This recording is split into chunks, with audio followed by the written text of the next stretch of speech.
if it's illegal, if it's torture. After a series of questions, he finally said he might consider it torture if it was done to him. Yes, that's, you know, luckily that we've had some good questioning from the press about this. And I think, you know, the bottom line is this: you can pretend that waterboarding is not torture until you really confront what it involves. And it is clearly torture, and they can put lipstick on that pig all that they want, but waterboarding is torture. Torture is illegal, and it will be an issue in these military commissions. I wanted to turn to the issue of the media. A new documentary called Taxi to the Dark Side was recently nominated for an Academy Award. The film investigates some of the most egregious abuses associated with the so-called war on terror, including the U.S. torture of prisoners. Put people in a crazy situation, and people do crazy things. People were being told to rough up Iraqis that wouldn't cooperate. We were also told they're nothing but dogs.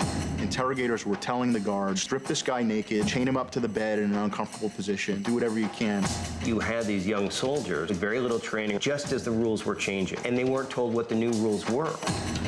You start looking at these people as less than human, and you start doing things to them you would never dream of.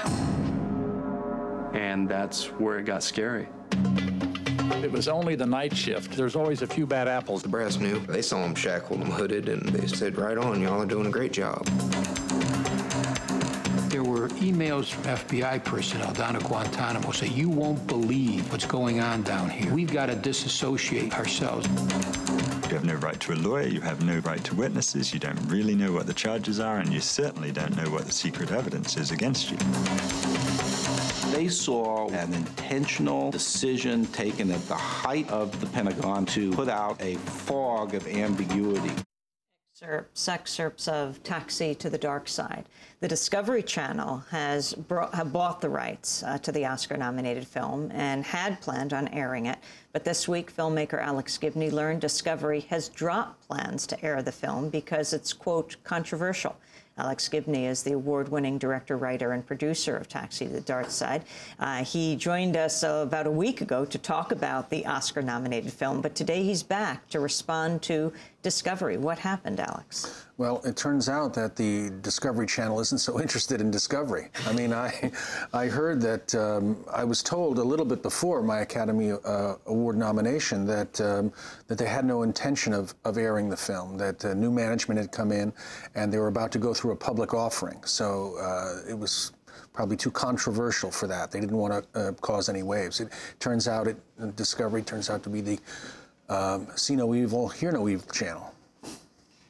They bought the rights, though. They did. They own it. They own the rights for the next 3 years. They own the broadcast rights. It's currently playing in theaters where people can see it, but we had hoped that it would have a broad airing on television. And indeed, you know, one of the reasons I went with Discovery was because they told me, look, we love this film. We're going to give it a broad and very prominent airing. But if they still own the rights, can they just not air it for 3 years and keep you from airing it anywhere else? Yes, they can. That's their right, because they paid for it. Now, we're hoping that they'll agree to sell it to somebody else, you know, maybe for a profit, if they need to do that. But I'm hoping at the very least that they'll allow somebody else to take it on so it can be shown to the American people. And this comes just before the Oscars. That's right. The film opens with a taxi driver.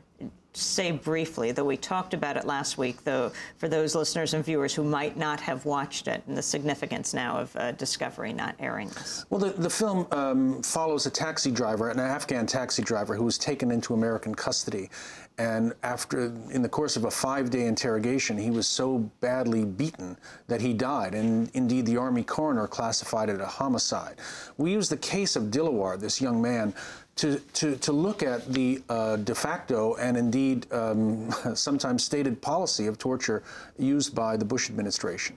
And we follow, indeed, we also look at Mohammed al-Qahtani in Guantanamo and the interrogation techniques used on him there, the man who's now on trial or supposed to go on trial through the military commission process. So we get to see 24, well, perhaps when the writer's strike is over, where Jack Bauer tortures people right and left. But we don't get to see your film, Taxi to the Dark Side. That appears to be the case now, and I'm hoping, like I say, that Discovery will relent and sell it to somebody else so we can see it. But at the moment, they appear to be sitting on it, and they've told us unambiguously that they have no intention of airing it. Indeed, they asked our distributor to take its logo off, but then when they were told how much it would cost, they said, okay, they'll leave the logo on.